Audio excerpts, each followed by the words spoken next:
gonna murder this one and murder that one. Talking all that bullshit. I'm gonna put it to you like this, yo. This is for the nerds, this is for the brainiacs, this what we deserve. Go ahead and play it back, you ain't gonna touch me, you not gonna do nothing, you are not above me, I bet you wish you was me, I know it, I know.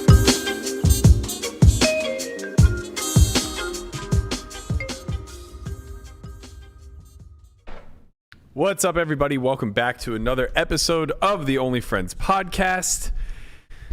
It's just me and the tortoise today. How's it going, Matt? And Mr. Guapo behind the ones and twos. We're a little late. We apologize. We're waiting on one poo dog. She's on her way. Yeah, she'll be here when she gets here, I guess. Sure. Man, I got to tell you, it's quiet. It's very quiet. Very, very quiet. It's always nothing less popping. quiet when Mr. Poppin's not here. Yeah. Yeah, nothing popping today except his fucking face. Oh, nice. He's training. Oh, man. We're in these streets. Does You see grip this? strength really enhance the Well, slap? it fattens the hand up, Brian. And I don't know if you've noticed, but I got quite the meat paw here. Yeah. Yep. Okay. You might be able to slap him in the face and punch him in the chest at the same time. 1 inch punch him. Big shout out to Efro who sent me these wonderful training material. I'll be working on my gorilla grip here. Yep. We're trying to get in 1,000 reps per show. I think that's. What are you at right now? What are we at right now? We're at only 25. Maybe 1,000 is a bit ways to go. ambitious. You should actually Just take it to the table. Yeah, that's true. Just all day. You should actually have Rob over at the gym write up a workout plan for you. Now, Rob, if you were going to slap a motherfucker in and the you wanted face. to hit him as hard as you could. And you wanted to hit him as hard as you could and knock his ass out. Shoulders and lats. Yeah. Just you gotta get that. See, you gotta get that locked in. You know that's what you train with grip strength. You know, it locks the shoulder in place. Yeah. You know, so you gotta start with that closed fist, so you're really locked in, and then it's just weigh and measure. A lot of core Weigh exercises. and as well. measure. Hello, Melissa. Oh, there she is. We're just talking about slapping Conrad in the face. You know, Efro sent me a nice little training mechanism here. We got a little grip strength trainer. You know, grab his face. no, this is to make my hand bigger. Can we pan off me for a second? No, we got to show. This is what you get for coming in tardy. Wow, look at that shirt. I don't know what a jaunt is. Are you still. trying? No, John. there's no T. Sorry, jaunt. Well, yeah, I think I know what jaunt is. Isn't it a disease? Like jaundice? John, no, those are two different words. Are you trying to spawn a football conversation with that shirt? Well, I figured out since I Spawn missed the it, right I'll word? just Yeah, we'll allow it. no, because I don't want to talk about the Steelers. You want to talk about Well, the lucky birds? for you, we get to talk about the birds. They're a Go Birds. 3-point home dog this week against the Niners. Who knew? How? They're a home dog. Yeah, 3-point dog versus Sounds the like Niners. free money. Does sound like free money. I'm not gonna lie. Like if I were gonna bet. If I were a this betting game- man, If I were a betting man, I were gonna bet this game, which I'm not. Is there like something we don't know? Is Jalen hurt? I don't think so. I mean, I, he's always a little hurt. Well, he hurts. You know? He hurts a little Yeah. bit. Yeah, Jalen hurts. Love hurts. It's the revenge game. You know, Yeah. the NFC Championship replayed all over again. Except this time, the Niners aren't going to have 27 injuries in the first quarter. Are the Niners really good right now? They are really good. They're good. Yeah, they're But not. are they as well, good they're as not the a team. Birds? Well, listen. Here's the thing: the Eagles have won very ugly. Yeah. I know. No one's talking about it because they're 9-1. But like, the middle part has been rough. if they were wearing black and gold right now, there'd be a lot of hate getting thrown their way with how ugly they've won. But that just speaks to how shitty everyone else is playing. yeah, that's not wrong. Sure. That's not wrong. So- the NFC's down real bad What- this year. Can you explain this shirt? Yeah, what does John mean? It means anything you want. I don't what Like that John, this John. for. It's a Philly thing? Yeah. It's so funny. I literally thought it was the name John. Mm-mm. I Me thought too. that they just No, you called just things use it as Johns. a filler for like anything. Like this John, Man, your that people John are over so there. stupid. What do you mean? You guys say fucking I can't. yins. Right, I you can't. guys say Yeah. yins. It's a derivative Yins, of guys, It's which a, isn't you say use guys. okay, but yins guys doesn't even. It's harder to joint. say. So it's like joint. Yeah, originally. that Okay. joint, John. and Just John. a thing. Wait, what is your issue with yins? It's a derivative of Because you. it's harder to say than you. It's more effort. You realize that your people say use. No, that's like Jersey. It's also Jersey. Well, Don't- you're mixing. Let's not pretend like Philly isn't Jersey adjacent. It is, It is but very that's Jersey more of a adjacent. Jersey thing. Jersey actually might be Philly adjacent, South Philly? Yeah, it is. to be quite honest. Well, no, because like South Jersey is, but then there's like. I like how they call it North the Jersey. equivalent to y'all. It is. Well, yeah, It but is. just instead of, that's No, fair. not really though, because you would say yins guys and not y'all guys. I think you would say y'all guys. I think they would just leave off guys, but Yeah. if you were to include guys, I think it would be y'all guys. Okay. But yeah, you're right. It's more of a use derivative My, than it my is dad gets so upset. use guys over because there. he's like, it's not yins, it's yuns. Yuns. Yuns? That's Like with a U, he's like, why is there's no I in it? It should be yeah. It's like nobody says yins. Everyone says You guys yuns. say What do you yins. know? No. Yuns. He's adamant about That's it. like youngins. Right. That's like. But- well, he's right, but, there's a it's lot a of people- very there's a it's a lot of very people that agree- rural. It's a rural Pittsburgh area. That's what I said. That's what I Yeah. said. I said outside the Pittsburgh area they say yuns. but Right. In Pittsburgh specifically they Correct. say yins. It's for sure. Yeah. Yins. Plus yins is more marketable. Well, now What to who? Who the fuck is it marketable All to? over the t-shirts. I got a t-shirt that says yins on it. it is a clear like progression as you move west. Like it's use on the East Coast with like New York, Jersey, whatever, and then as you start to progress west up to Pittsburgh, it becomes yins. I think with like no with, one I knew growing up said use. yeah. With the Oh, with the weren't we in the internet smarty arty? Yeah, we were. I had areas? strawberry jelly. Oh, the strawberry Yins jelly. Yins has become a nationwide thing. No, Not that people say It's yins. delusional. Not that people say yins, but they understand. Like now you hear like in mainstream people calling people from Pittsburgh yinsers. They'll say you're Okay, yinsers, yeah. right? When I grew, didn't know I what think that with like was until I social met you media with the guys. internet, Yeah, he's right. It's grown to like now people know people from Pittsburgh as I think yinsers. maybe Pat McAfee has helped that. I'm sure he Perhaps. has. Yeah, for Well, sure. I think the other fuck, I lost my train of thought. There was another aspect to this. It passed. Yeah. I don't know. All the blood It passed flows in away. your hand. That's true. Berkey's he's. I was wanting clicking to get and one of thinking, those, and actually, because my grip is so weak. oh, Efro sent two. Really? Oh, there we Yeah, go. there's another one downstairs. Yep. I'm gonna use it. I've started a new workout regimen. Oh, really? No Mhm. more P90X? No more P90X3. He's graduated. Oh, you graduated. All right, You I'm did the whole You thing? go backwards. So P90X. As somebody who's done them all, it's Right. very important You've done to 3? You never done 3. no, because it's too pussy. You know it's who, not hey, pussy. Okay, that's rude. Do but it you know, and you think- you know who else does P90X? I think is Poker Face Ash. Yeah, Yeah, she she does. does. She Right? does. Yeah. She don't fuck around with 3 because it's like 20-minute long workouts. It's 30-minute long Oh. plus the warm up plus the cool down. Okay. But so I'm now doing P90X2, which is twice as long. So they're hour workouts. Okay. Mm. I didn't get fully through the first one. What happened? I ran out of time. Oh, okay. I was like, I have to eat, and then I got to That's get okay. to the pod. If you ran and out, then- as long as you yeah. didn't quick because Right. it was too I'm hard. not sure if I would have got through it if I tried. Here's the thing about P90X. yeah. So I did P90X, the original one, when it first came out in 2000. Is that the 9? one? No, I'm thinking of Bowflex. Yes. you that's- you need they both Bowflex. have X's in it. You need Bowflex dumbbells for this for sure. Oh. Oh, like the adjustable ones. Yeah. right. Yeah. Oh, sick. Shout out to Heavy Dizzer. He's a member. He said, "Hey Berkey, that tweet I tagged you in on Pat McAfee's timeline won me $500." Wow. No way. Oh, Nice. Pretty Congrats. sick. Let's Congratulations. That's awesome. So I did the original one. I think it was 2009. So I was like 28 at the time. Mm-hmm. I legitimately got in the absolute best shape I had ever been in my Wow. life. Is it all body weight stuff? Mostly used dumbbells for some stuff, It's like but calisthenics? really what it is it's the consistency and how hard you choose to push yourself. Okay. So like I genuinely almost threw up the first workout that I did, and I treated it that hard as much as I could throughout. And I was also just like 28. So Right. like if I just showed up 7 days a week to a workout and pushed, I was going to get in really good shape. But I put on like a reasonable amount of mass and cut a fair amount of fat through a workout that was just, you could do it in a hotel room. So That's pretty I do cool. think there's upside to it.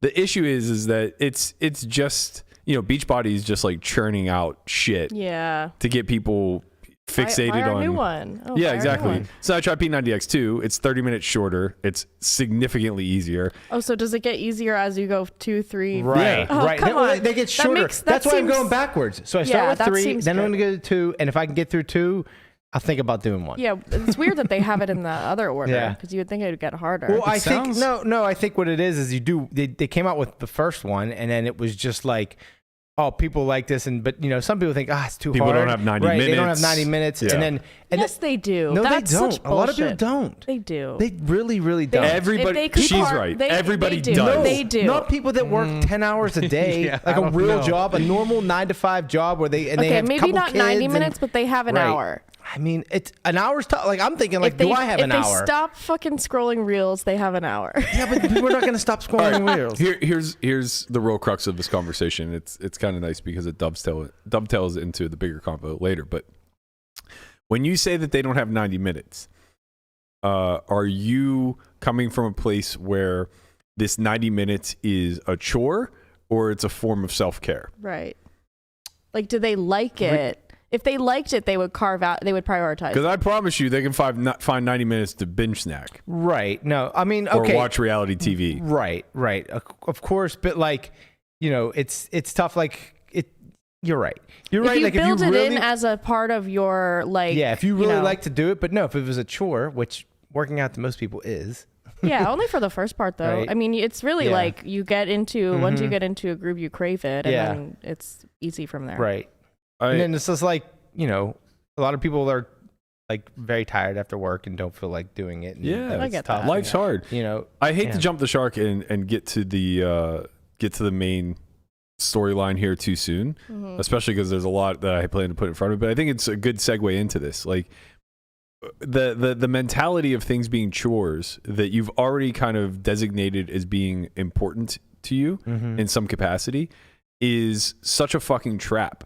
I know. Right? Like, Yeah. it just doesn't matter if you like things that you've already allocated as being necessary. Once it becomes a chore, it's a chore. It's kind of weird. Like for me, I get the craving to do it. Like Yeah. I haven't worked out in like the last probably 2 months or so, and then I'm like I want to. Yeah. Like, I was like excited to do it this morning. I want to like get back into it. I like the way I feel after I'm working out for a significant amount of time, but then I get to like a point where like I'm like I don't know, I get like tired of it, or Well, that I get initial- like, or like I'll fall off and then I won't do it, and then I won't feel like doing it, Yeah. and then that like leads to a week, to 2 weeks, get to a that. month, until I feel like doing it again. It's That's- very The strange. it's the initial excitement isn't sustainable. It's like when it's like that'll It is maybe when get Tony you Horton in, hits the it'll get you in TV the screen. door, but then like you gotta kind of like go through the sludge of like the 2 weeks or so that your body is like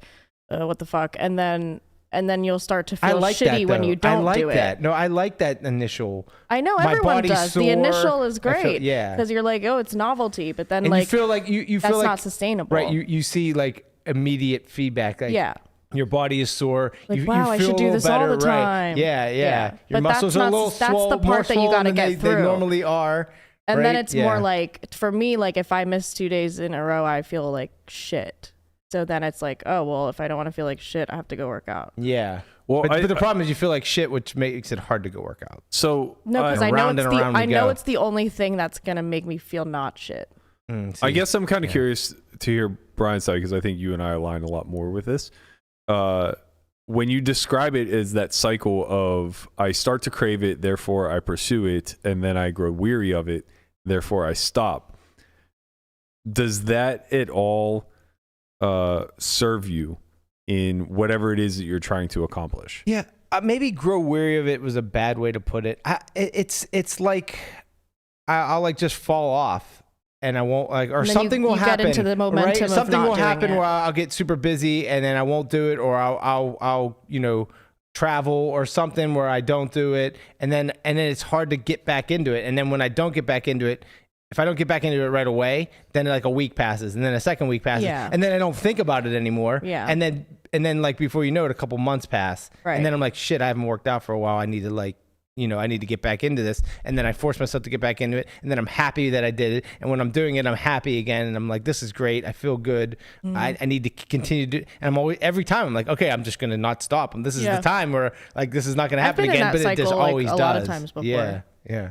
I guess the point that I was trying to arrive at by asking that is if you're reliant upon the way you feel as far as like your emotions around the activity is as a guide. It's not just an emotional thing, it's a physical thing too.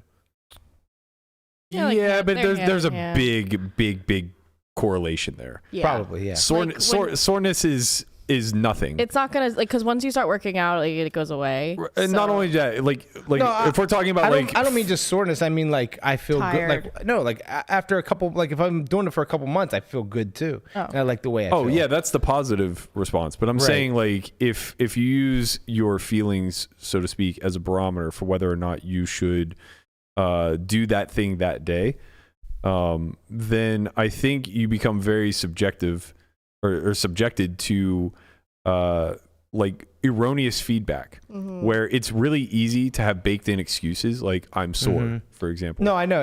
I know it needs to be more of just like a routine. Like you brush your teeth every day, you work out every day. It's kind of like this isn't a criticism for you. This is more of like a segue into the larger conversation at hand, which is this notion of if you play poker, you should only do so when you feel like it. Because that's just not the way anything in life that requires like the way you are with working out, I'm with poker. Right. And that's just like not the way anything in life that requires any level of effort works. If you're doing anything with the end goal of having some sort of gain, right? In poker, it's financially, working out, it's physically. If that's the purpose behind it, and then there are a bunch of other ancillary benefits to it, right? Like call it you feel better, you're chasing endorphins, like you get these other positive feedbacks. You're building something, making progress. Those are all ancillary, but the main goals are just like production based. If that's the case, it's always going to require time, energy, and effort, right? So obviously, like I'm referring to this tweet that Torelli put out yesterday that was, 10,000 words on why he would rather. I wish the Twitter would go back to like enough of the fucking long ass. I'm not reading a fucking essay on Twitter. Look, sometimes I want to see poop jokes and I want to see. We know memes, your fucking brand, and that's it. Sometimes putting a blog post on Twitter is nice, especially because they don't let you promote links anymore. There's a reason for that. No, it's a double-edged sword. You can't blog on Twitter and you can't put a blog link on Twitter. You know what? If I see more than 4 paragraphs, mute. Yeah, we get it. Like you treat this the same way you treat playing poker. You don't want to put any effort in. If you actually want to grab information from things, though, it's sometimes going to require reading a thread. But anyway, the whole point is like this whole. I could have saved millions of dollars with this one trick. And it's that's why I don't like the threads, because it's usually that. Yeah, to be fair, in my defense, the threads are usually some bullshit, and then at the end he goes, sign up for my paid group. Yeah, no, of course that's totally reasonable, and I get that. Usually if I'm writing a thread, it's because I'm not on the podcast and I need to rant. Yeah. But this isn't about threads, although we could probably do a segment on that as well. But yeah, just like the notion of, basically mass cope of like, well, I just wasn't really feeling it today. And when I think back on all the times that I wasn't feeling it, you know what? I noticed that I lose. Yeah, I know. It's such a cognitive trap. Like, it's bullshit. It's a lie. I know. It's a lie. And you know what? Like me saying, like, when I don't feel like working out, my workout is shit. Yeah. Well, that's the thing is, like, I can push through it with working out because it's physical, but when it's mental, I'm like, oh, like, I'm not going to be able to think right. I'm going to make mistakes. Yeah. But my biggest winning session ever was when I felt like, oh, I don't feel good. I'm going to lose today. And then I won the most of it. Yeah, I can think of countless times where, like, I'm like, man, I really didn't feel like playing today. And you have that feeling like, man, I'm glad I sucked it up and went and played because I did well and I won. Or even sometimes I'll go and I won't win or something, but I'll still be glad I went because I feel like I played fine. Yeah. You want to know why? because any one given session, when you zoom in on any one subset of minimal hours that have almost no contribution to your overall volume, it's almost predetermined what your outcome is going to be. Yeah. Plus or minus some amount of big blinds, right? Yes, your decision-making process is going to be what edges out extra big blinds or cost you extra big blinds.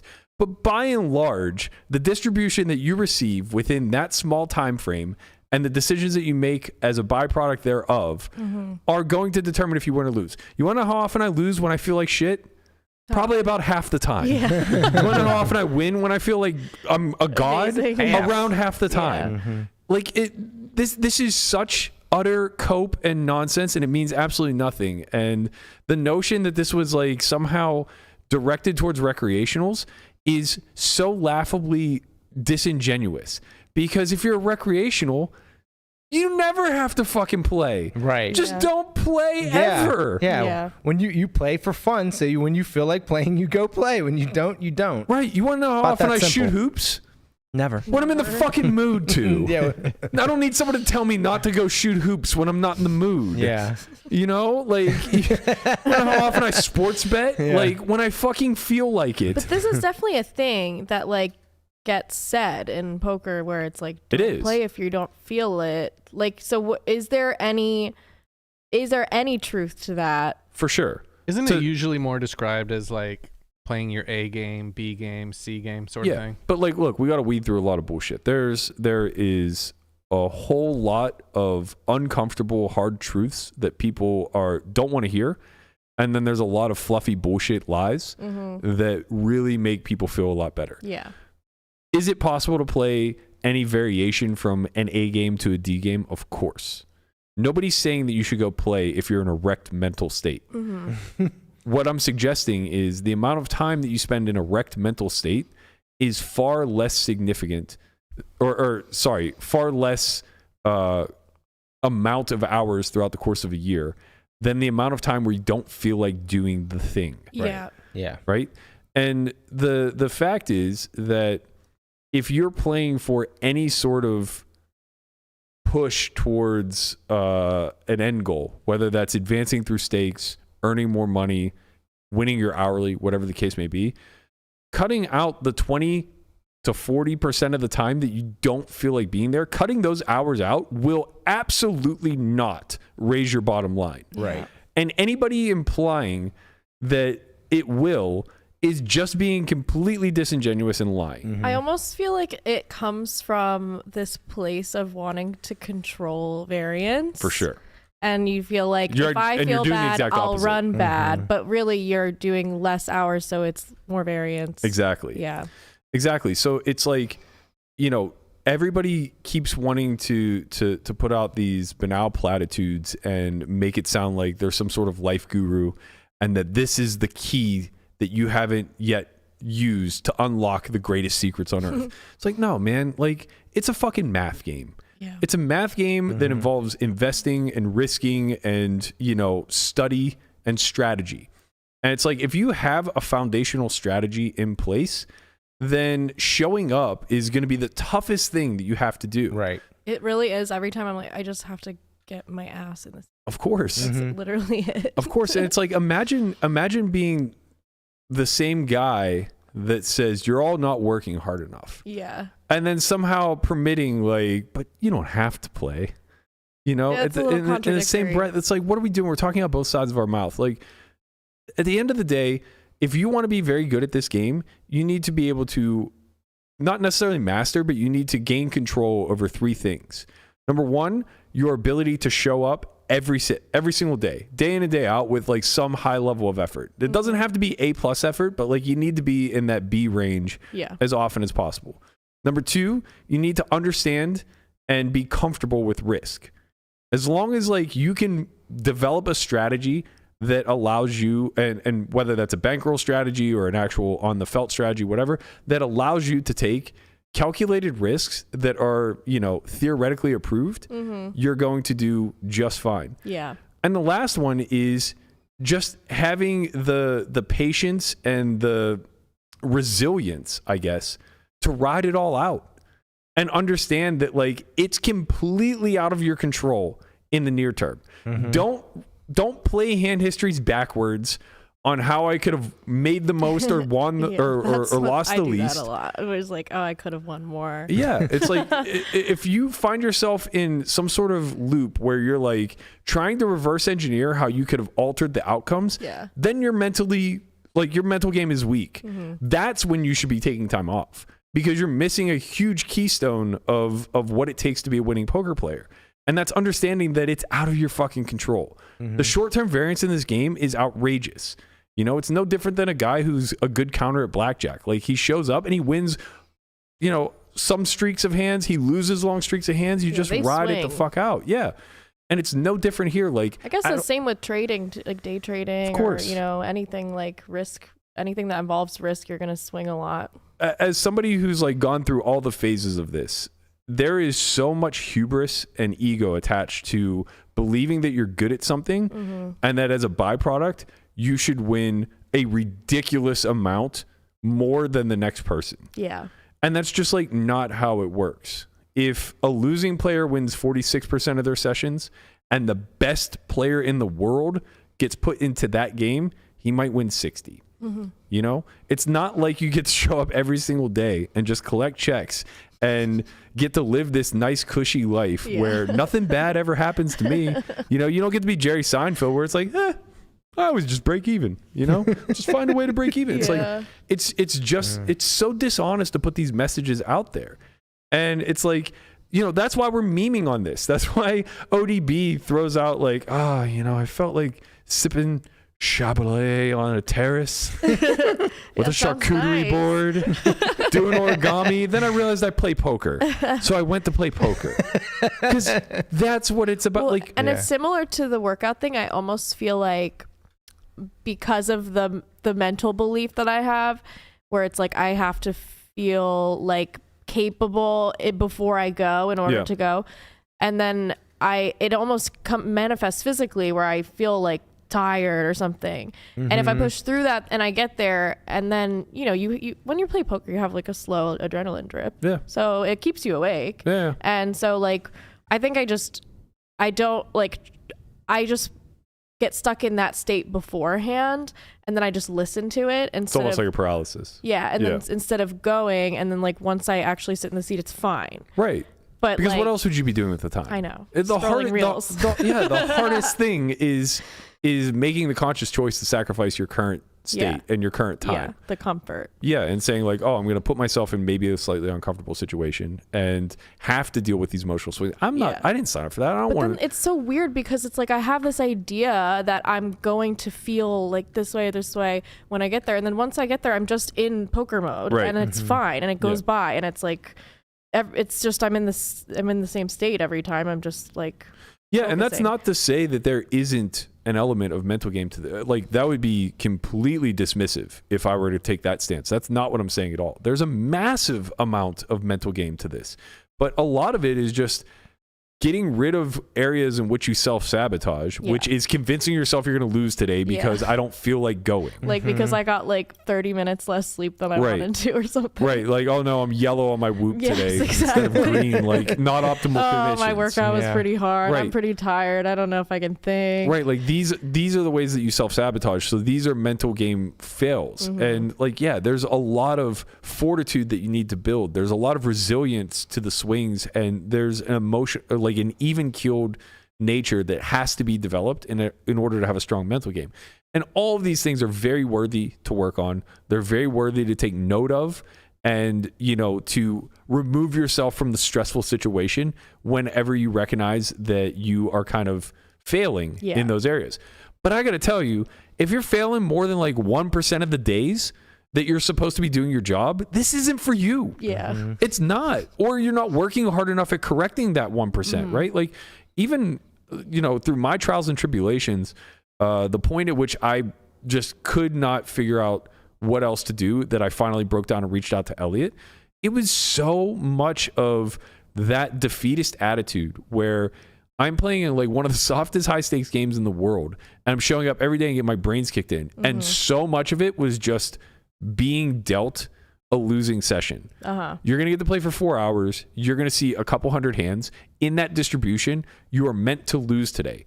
But you're choosing to lose 700 big blinds in a spot where somebody who is stable emotionally and present in the game and capable of playing their best is losing 125. Yeah. So it's like you exasperate the problem. Like in those situations, yeah, you need outside help. You need to work on mental game. You need to stop self-sabotaging. Yeah. But like you don't need a fucking charcuterie board. You know? I love a good origami I charcuterie don't board. mind it. Hit the fucking gym. Listen, I'm gonna hit the gym. Then I'm gonna have some salami. All right, that's kind of fair. Yeah, I think I need to like just transfer the way I feel about the gym to poker, and then I'll be good. Does poker still feel like a job, Melissa? Yeah, but I actually like that part. It's just that You like that it I feels don't like a job? like doing a job poorly. So then if I think I'm gonna do poorly, or like I'm not gonna be able to like think well or something, then I just sabotage it. Yeah. Because I still it's like a enjoy it. perfectionism thing. Like I want to feel perfect when I show up, and it's just kind of like a I think you stupid can feel thing. like a job and still. I love I've it. always enjoyable. liked 20 I've years, always like, I still liked love I feel like fulfilled when I am working, and I sabotage that by like thinking I need to be perfect in order to perform. Yeah, like I view creating content, specifically coaching content, as a job. But when I get into it, I truly love it. Yeah. Like I when I was dread- driving back from poker, I was like, I feel so good. Like just I didn't even win that day, but I was like, I just feel good that I showed up and I'm working. Yeah. So I think if I just take a mental snapshot of that feeling, then it's like doesn't matter what the result is. I just am happy I showed up. Yeah. Well, this is like the ironic way in which laziness presents, right? Like people think like I'm not a lazy person because you know I kind of project that I grind and I'm on it, and that part is true. You got the David Goggins brand. Yeah, but I don't. That's the thing and that's what separates Goggins from me is that I am so lazy brained in so many aspects where it's just easier to not do the thing. Yeah. And like, you know, the difference being is that the thing I'm not doing is very micro in my life, where for a lot of people, the thing they're not doing is very macro. Today's not the day they're going to change their diet. Today's not the day they're going to hit the gym. Today's not the day that they're going to ensure that they get in 5 days of sessions this week instead of 3. I check those boxes, right? But maybe I don't check in with my family and friends often enough. Maybe I don't, spend enough time doing like little things that would improve my state of mind, whether it's like being outside a little bit more or going to play pickleball, like whatever, like these little things, right? Where it's just way easier to zone out and watch Squid Game. Yeah. And like, you know, that's where we just kind of have to have some sort of mental checklist of like, how lazy am I going to allow myself to be? Because we all have it in us. Even Goggins has laziness in him. It's just, Does he? yeah. Yeah. He's but- human. No. Yeah, Is but he? it's like he allows, Is he human? Well, you sort know, of. he allows like, you know, maybe 1 to 5% of laziness to creep in, Right. where like I might allow like 25% to Right. creep in. Yeah, and there yeah. are other people who like live their life lazy. And those are the easy ones where it's just like, no, you're so fucking lazy because 80% of your life is making the easy decision. Yeah. Right. But like, you know, I kind of replied to Alec and I said, this is quite literally a rich take, because you have to be so rich to say like, I'm not going to go play this good game. Yeah. Because mentally, I'm just not there. Right. You know, I'd Right. much rather just kind of like hang out on the beach. Must be nice. Who the fuck wouldn't? Like, whoever gets sick of having their toes in the sand, you know, that Yeah. kind of thing. And Joey Saul, I think that this is like the most hard-hitting take, because the fact of the matter is like he kind of framed this as like, oh, my audience is all recreationals. They're like tech startup guys and they play poker 6 times a year. And it's like they could just reduce that to 3 if it makes them happier. It's like, okay, guru, like no one gives a fuck. They don't need they don't need to hear that. That's like whatever. They'll just play when they want anyway. Right, exactly. This is the take, because these are the people who are really reading these threads. Yeah. And it's like, good luck telling somebody who's in red chip hell, who has to play 120 hours a month just to break even, that they should only play when they feel like it, because they wouldn't have had a session since 2012 if that was the case. And that's the truth, man. Like when you're an aspiring pro who's trying to graduate out of the stakes, you know you're caught in the fucking trap when you're in the trap. You know, when you're grinding out 2-5 for rent money with the aspirations of playing 10, 20, 40 someday, there's no fucking part of you that wants to show up day in and day out. Right. When you're 50 pounds overweight and your aspirations are at some point be a fitness influencer or something along those lines and just be shredded to the core, you know how hard it is to show up day 3 sore as fuck and hit the squat rack? Yeah. No one does that, you know? Like, you're not, you have to kind of like sportify these things, and you have to see it the way. One thing that like, one correlation that always spoke to me, because obviously I think it's like just ingrained in me a little bit, but Elliot was really great at pulling that part out, where it was treat it as though you're a professional athlete. Just anything you do with importance in your life, just treat it as though it's a part of the training to be the professional athlete. Right. And it's like, if you're a poker player, that's pretty easy to make that parallel. It's like, yeah, you're not going out and smashing anyone in the face on Sunday and then getting talked about on the Only Friends podcast on Monday. Yeah. But, you know, maybe if you go out and you wreck Santosh for a big pot, that actually will happen. Right. So you kind of do just start to glorify a little bit of like, okay, all of the fucking prep is for me to show up. Yeah, I think that I'm definitely missing that glorify part. Right. Like, I don't feel like... That's the allure of tournaments. Yeah. Right. Because it's baked in. Right. Which I don't feel in tournaments either. Well, because you never win. Right, Yes, right. If you that's won right. it, like if you I've never won, won a live tournament. Yeah, like say you would have just ripped off a bracelet this past summer. I probably would be in there You in would the be trenches playing- and you'd be losing so- all of it back. You'd be so excited about the WPT coming up. I'd be like, and, I'd be in Choctaw just fucking firing. Yeah, probably. you'd be traveling all around. Probably not, but I would definitely lose some back. Yeah. Nature of the beast. You would look forward to tournaments and you would enjoy them. Well, because I would have that, you'd be chasing that memory feeling, yeah. of the feeling of that. Right.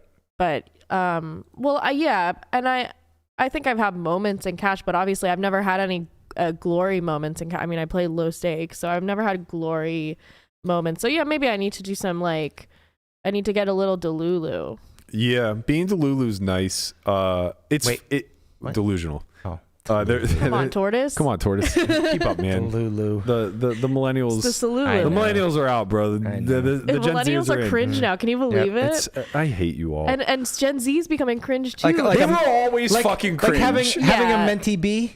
yeah, no, that's I don't out. know. That's old. Oh, see, I don't know. Like, See, I thought that Slay was is new. out. Like all these, it's crazy. I can't keep up. I thought I was on top of it with mentee B. There's this you probably haven't seen it, but we've definitely posted to the group a bunch. There's this like guy who does like these reviews of other videos, and he just constantly goes, Jesus Christ on a motorbike, are you Delulu? It's the Salulu. It's very funny. But yeah, like my version of delusional is different. Well, I should say it's changed. When I was younger, I did have that like delusions of grandeur where it was just like, oh yeah, I'm going to play this 2-5 game because soon enough I'm going to be playing for millions of dollars. Yeah. And it literally I was need just that. convincing yourself that, right? Yeah. My delusion, I guess, is like Wasn't that mature. delusional? Because you kind of actually happened for you. Yeah, but I like knew you manifested it.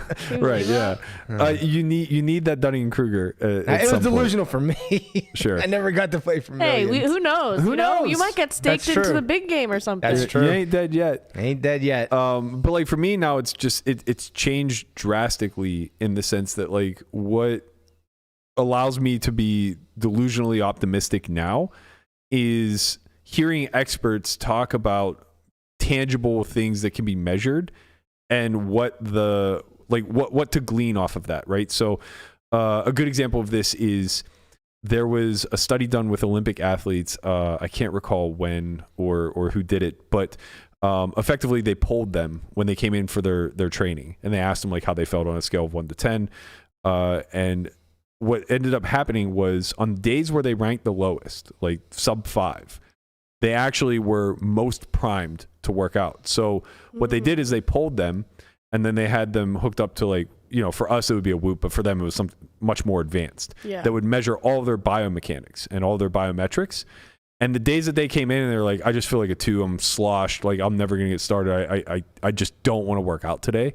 Everything was like primed. They were like 95% That's how I feel recovered. with working out. I've noticed that, and it's like even on my Whoop, if it's sort of like yellow or something, or like kind of low, I feel like I have a better workout because I'm like pushing it. Like I'm like, I know I'm like kind of working against something here, so I gotta kind of put. But then when I'm like 97, I feel like I'm like, why do I feel like shit? Well, that's a little bit different because like you're getting true signal, right? But like Yeah. in this instance, they were trying to demonstrate that the signal and the noise were being conflated. Okay. Right. So the what was being treated as a signal is how one felt.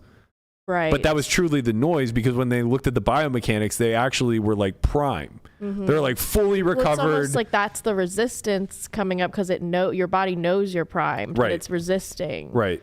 Yeah. Right. Like let's continue this rest phase. Yeah. Because we're gonna have a Like big we fight feel down the line. we're or so something. good Yeah. right now. Let's continue it, but that comes up as resistance. Right. And then that your mind conflates that with like, oh, I must not be feeling good, so I Yep. got to stay like this. Yeah. So like for me, like that level of delusion is very easy to then bake in, where it's just like, oh, I feel like shit today. Well, that's fine. There's science on this that I'm supposed to feel like shit on days that I'm gonna crush. Yeah. And like you just convince yourself of that to some degree, and now all of a sudden it's like all days are kind of good days in some sort of regard, you know? Yeah, And- you either feel good or you feel bad, but you know you're gonna crush. right, yeah. And it's like maybe you do a couple extra things that kind of like get you in a little bit different state of mind, like whether it's listening to a different set of music or taking a little more caffeine than usual, whatever. Like do you, like, at the end of the day, we shouldn't be like completely deprived of things that give us joy, but Like stimulants. yeah, exactly. You know what I'm talking about.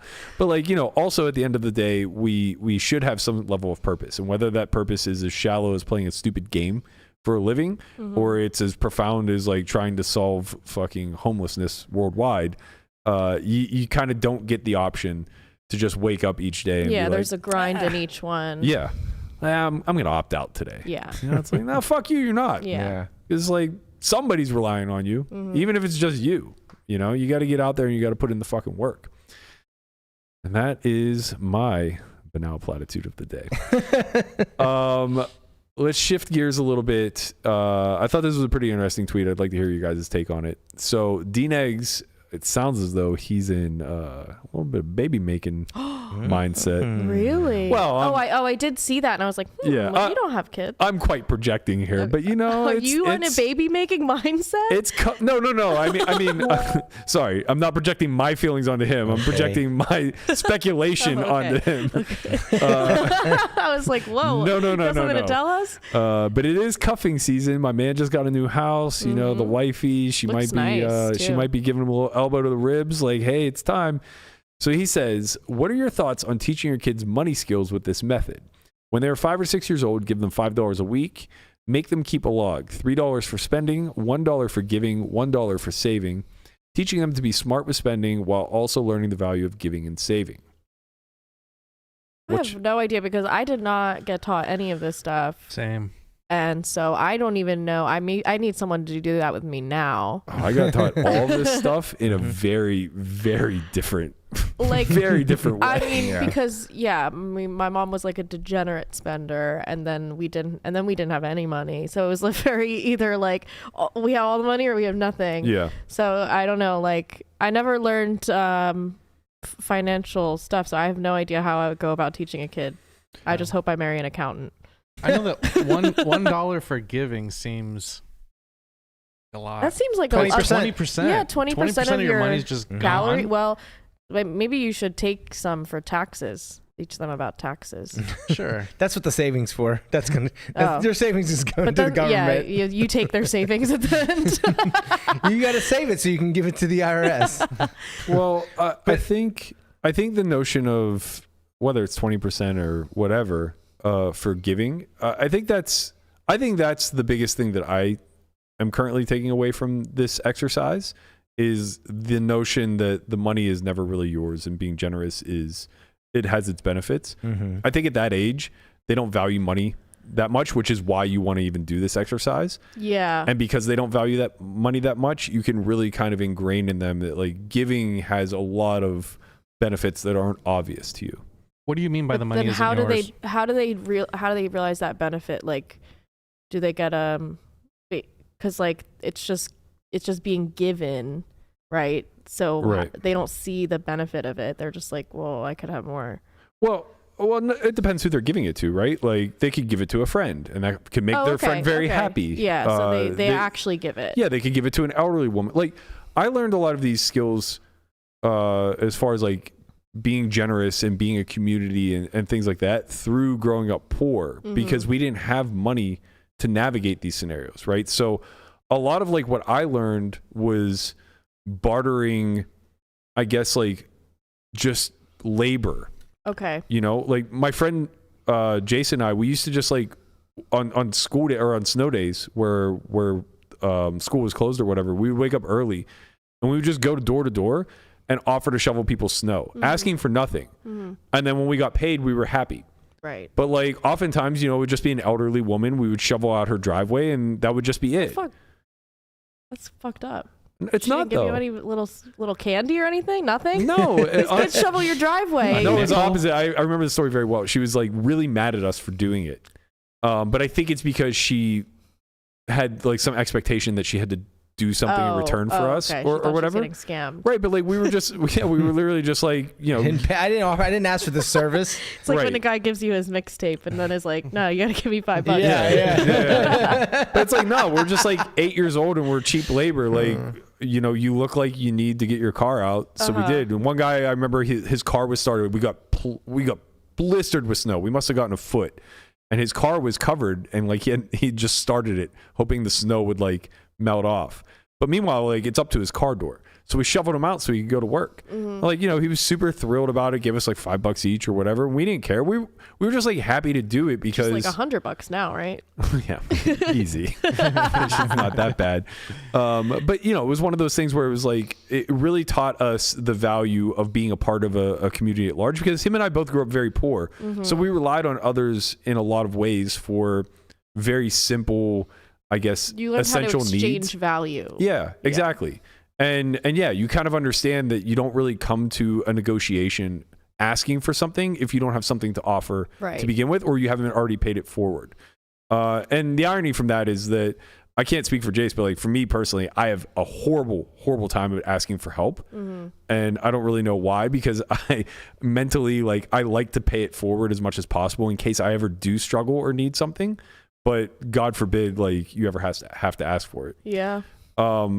I think using dollars, though, as a substitute for that is a really good way, especially with kids, because the money doesn't matter. So Guapo asked, like, what do you mean the money was never really yours? Well, it's just a conduit, right? Like, it's just a thing that passes through our hands to gather other things, Yeah. whether that's needs or wants. There's really no need to collect them beyond, like, whatever power you can manifest by having a bunch of them. You're investing.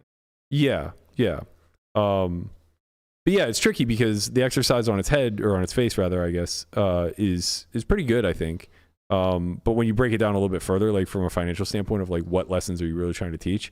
It's like, well, if you save the dollar, it's actually losing more money to inflation Right. than it would be if There's you a were whole nother like investing it. financial lesson Right. buried beneath Yeah. like Correct, the yeah. lesson that of you should save your money, but you should save it in a smart way. You should right? let You them should invest give- in you like should- a shit coin, and Exactly. then like it's Yes. like, Yeah. okay, do you want to invest in this one thing where you could make 100 times a dollar or lose all of it?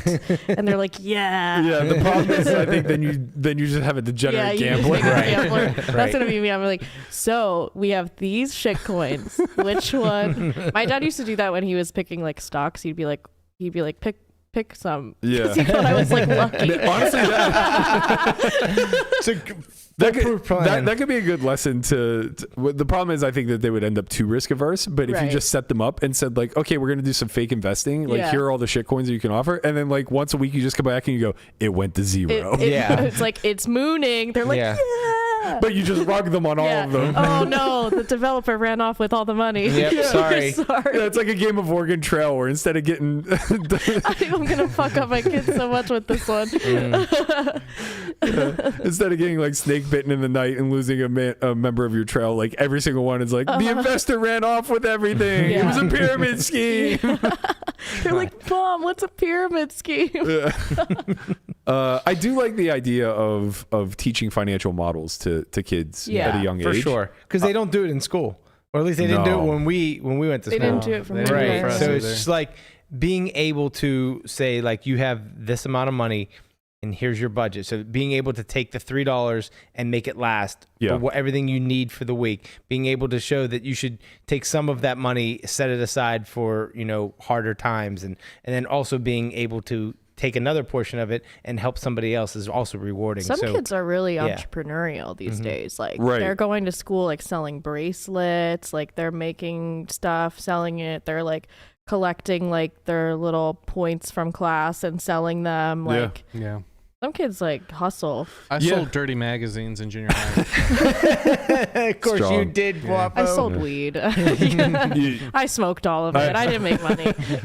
I assume you had leafed through them all first. Well, yeah, I got to make sure that the content is right. Yeah, the Guapo seal of approval. Fucking stuck together. It's like, all right, $3.99, and each one comes with the Guapo seal of approval, which is page 59 stuck to 58. They're like, bro, this is used. You're goddamn right, it is. Yep. Oh man, kids, huh? Yeah. Kids. Yeah, I mean, how scary is that? Yeah, pretty scary. It's pretty scary. Oh man. I think Melissa, you might be the only one here in the podcast that actually wants kids. I think am I? Well, Guapo already has a vasectomy. Guapo's out. Yeah. I'm out. Lamanna's made We've it made very a decision clear to be to out. Michelle. Yeah. No, it's a He collective put his foot down decision. on one issue and one issue alone. No. Oh my God, you'd be such a good dad though. Yeah, you would. Yeah, I Papa mean, Brian. with the jokes probably. Well, you could be my kid's uncle. Yeah, good uncle. I'd maybe wait till they're like The creepy Taylor Swift uncle. Easy. so like Taylor Swift is like I- out of their peripheral. I would be taking him to Taylor Swift concerts. Like, how great of an No, uncle never would that mind. be? Never God, mind. You're not no, the no, uncle. no. They can't be going to that shit. That would be great. We'd be in my white Sprinter van. It's a black Sprinter van. Sure, of course. Kind of want to get one.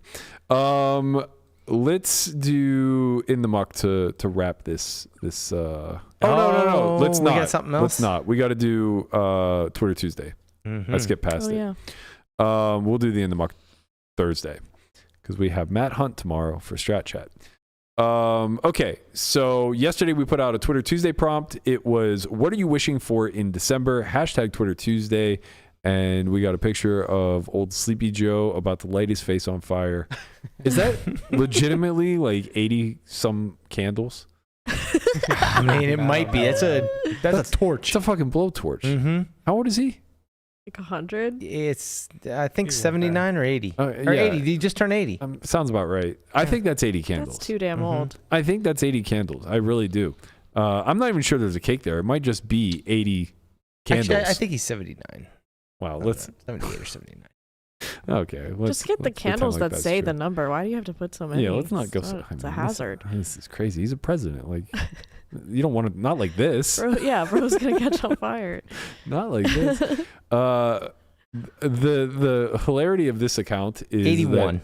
Okay, good job, man. God damn. He's Really old. Try to so stretch old. it for Yeah, 79. fucking Fucking fossil. Trump's old too. Trump's older, isn't 77. he? Oh God, he looks like he's shit. not wearing the age as well. Yeah, Yeah, definitely aged it's a bit. funny because Trump, like, he doesn't, like, he's only a few years younger, but like all the memes and everything is like Biden, the Roomba Biden, because like he is Biden has Right. dementia. right. It looked right, exactly. So yeah, he's gonna seem older. Yeah, I think Trump does too. He just hides it better. He might. I mean, he might, but I can't tell. Yeah, but like Biden just seems like an old grandpa. He is. Neither one of them look good, cuz neither one of them Can look we good. get like a 40-year-old? yeah. You know, Yeah, so we don't have to right. worry about him going into dementia Obama like halfway was through like his term. 43 Let's get one of or these. Let's get one of 44 when he these took office. crypto developers in office. Yeah, you know, like shitcoins, legalize it. Run the country. Yeah, Who gives a It shit? doesn't matter. They're just a fucking yeah, talking head anyway. How old Yeah. is The Rock?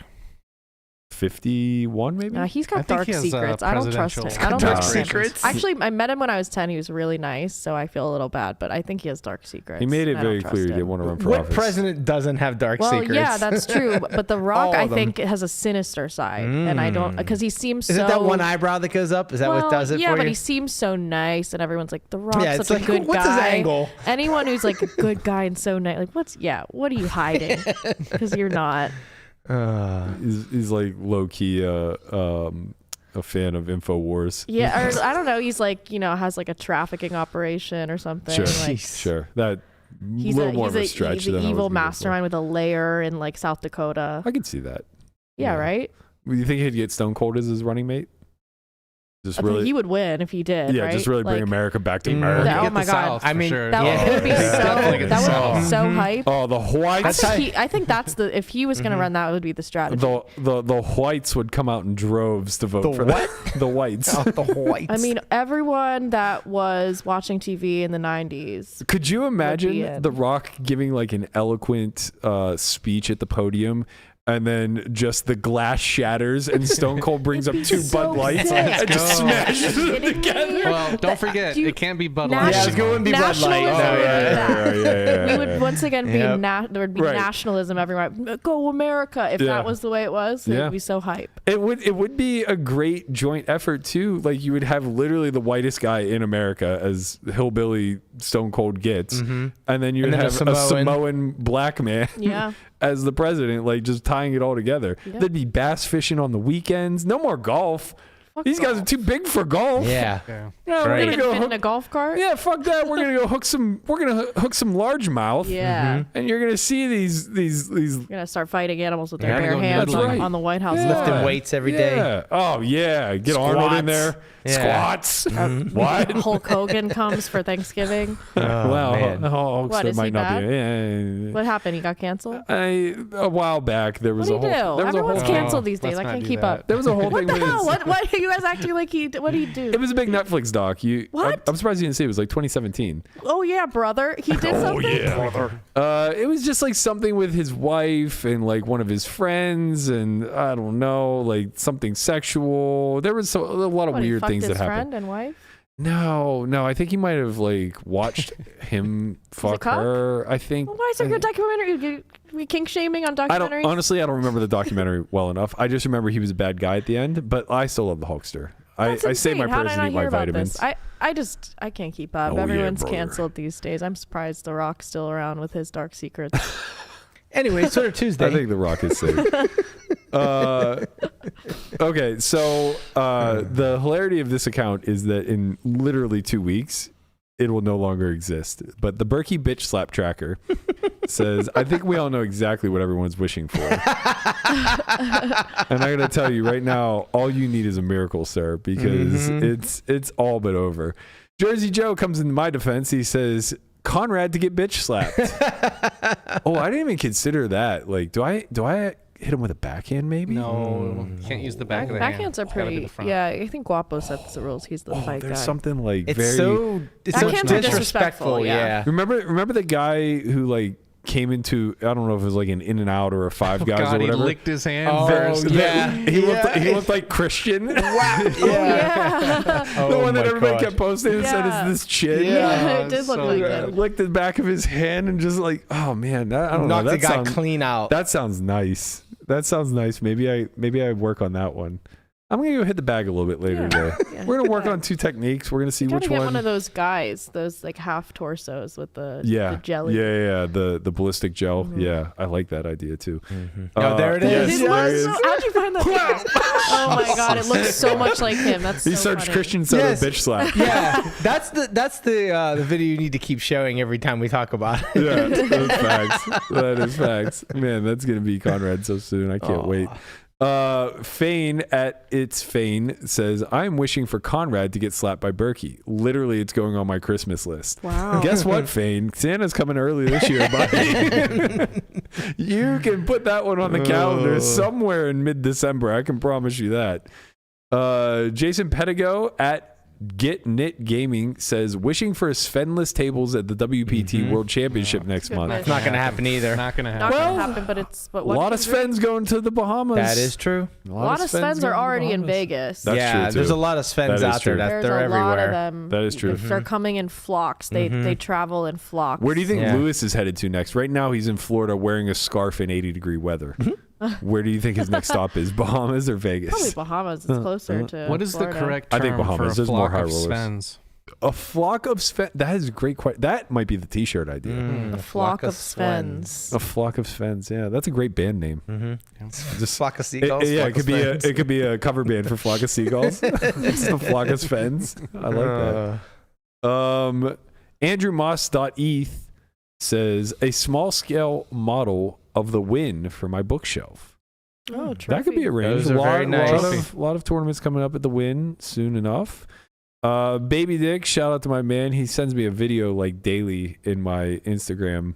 Very rarely do I think it's good enough to share, but the other day I shared one where he was chasing a deer down the highway. Oh, man. Oh, what's going on here, little buddy? Yes. He's looking for consensual coitus. You're a little weird there, Baby Dick. So weird. So weird.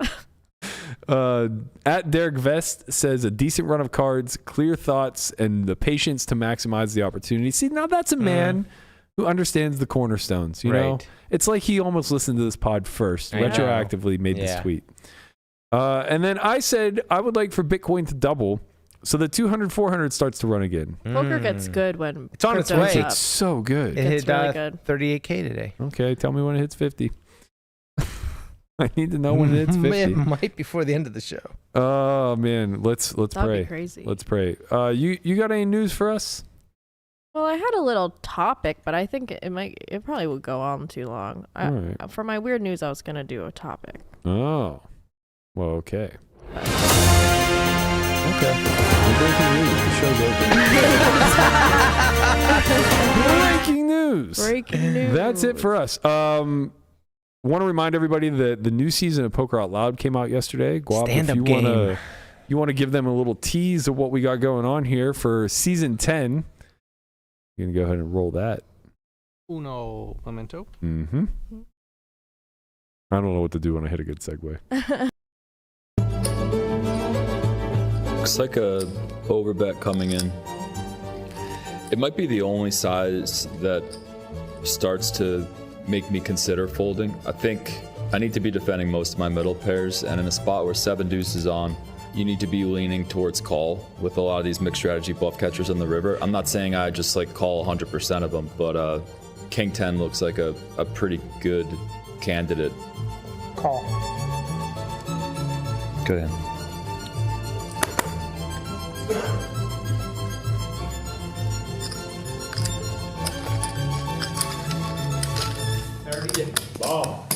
I thought you beat me at first. That's why I said good hand. I wasn't trolling. Confused, but I was like, no way he called with what. It's gonna be on tape of like fucking trolling.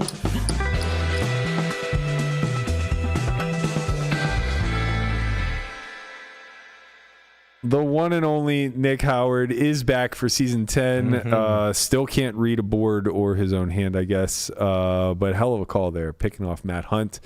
Timestamp Bro, you can see him in the shot. Shout out to Nick Seward. He is also on season 10, as well as Jeremiah, myself, and Josh. Nick with another score. Yeah. He got I think he chopped and he got second place money maybe for down in Florida Oh, okay. for 1,700. Mm-hmm. He keeps doing. We're gonna have to stop calling him Not Timestamp. I know, 1,700. he's not- Timestamp Bro. I mean, we Timestamp. gotta put some respect on that name. Well, he'll always be Timestamp He will always Bro. be Timestamp Tony Bro. Reale is always He can Stat win the Boy. main. He can win the main event. Yeah. Tony Reality's been hosting Around the Horn for 25 years. He's still Stat Boy. Yeah, that is true. I knocked him Yep. out of the main NAPT. Oh, okay. Sorry, buddy. That's a little different. Yep. Also The brutal. main. You know, the main. The main. NAPT. The NAPT. Oh, man. Yeah, you want to know why he's having all these scores? Go He on. went to. Why don't you tell me? He fucking shows up, man. He does. He shows Just up. plays. He plays every goddamn day. He texts Mhm. Landon. He goes, "What should I play today?" There's nothing like major going on. It's between any one of these 3 dailies, or staying home and grinding Wizard. He also has a subscription that's all for wide. That's true. That might also have something I think to do with you know it. what You can get actually. a year subscription actually for I believe $100 off. Yeah, $3.99 right now. $3.99. Black Friday sale expires Might as well Friday. be free $99. Free. That's facts. You can also get this T-shirt, this beautiful beautiful Poker He's Out really Loud chilling. T-shirt. Let him go. Let him man Yeah. cook. You know, you can go to academy.softforwhy.io, click the merch button, get the In the Muck shirt. You That's can right. get We got the new In the Muck Poker Out shirt. Loud shirt. The Academy coming up January 15th to the 17th. Got it all. If you sign up before December 15th, you get a $500 discount on That's that. right. I don't know if we have the merch picks or not, but yeah, there's a new In the Muck T-shirt. You guys can check that out, as well as a What is Different. We got to get. One of Can those. you order us some of these? Yeah. Yes, I can. I would like to rock a little What is Different Mm-hmm. down to the Bellagio. Yeah, In the Muck is nice. Yeah, we got the In the Muck. That's the one we went with. Should we give one to Sashimi? I think it's As only. like a peace offering? I think it's only I think fitting. it would be nice. Yeah, Yep. yeah. Shimi, I mean, why don't you just email us your Email us your your address, and address. we'll go ahead and ship that right over. I mean, to that you. is kind of the funny part about all this is like it's kind of like thought to be a callback to you, I know. and it's attached to you. But the truth is, the catchphrase kind She of came made from it. Sashimi. She gets all the credit for that. We should probably cut her in. That is true. All right, $1.99 coming your way. That is $1.99. All right, that's gonna do it for us. We're gonna get out of here. I'm gonna head down to the Bellagio to go, show up. I don't feel like it, but Guapo and I are going to show up to the Jewel. I'll That's go right. show up. yeah, I'll do it. everybody go show up. We'll see you guys tomorrow. Hopefully you show up here as well. Matt Hunt will be here noon Pacific. As always, Strat Chat Wednesday. We'll be discussing Game of Gold, some of the hands that were played there, and how tomorrow's episode advances things. We'll see you guys all then. Peace. Peace.